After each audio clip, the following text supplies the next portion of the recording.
The power of innocence. Child's drawing ended a village feud that had been going on for decades.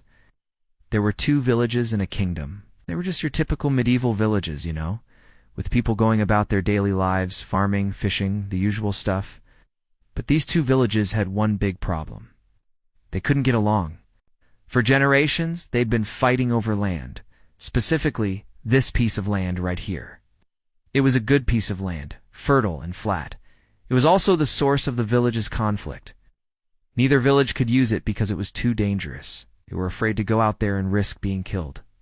It was a real shame because the whole kingdom was suffering because of it. The king wanted to put an end to this feud, but nothing he did could stop it. So he came up with a different strategy. He went to the villages and told them he needed someone to take care of that piece of land. Someone had to plant crops there and take care of the harvest. Otherwise, the entire kingdom would suffer from famine. He offered the villagers a deal. If they could keep the peace for 1 year, he would give them the land. They agreed. But after a few months, things started to get tense again.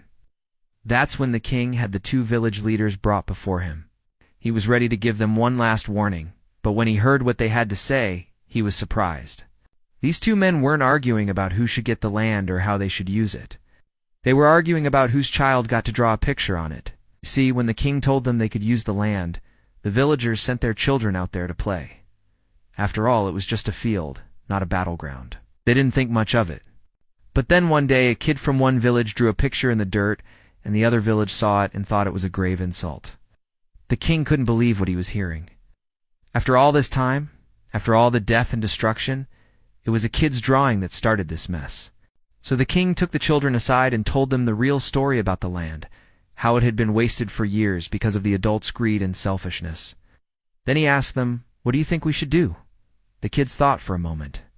Then one of them said, "I want to draw a picture of everyone playing together." And that's exactly what they did. The king was so happy to see the kids getting along that he allowed them to draw pictures on the land every day. Soon the whole village was out there playing together. The king kept his promise and gave them the land. And to this day, it remains a reminder of what a little bit of innocence can do. Thanks for watching. Like and follow for more content like this.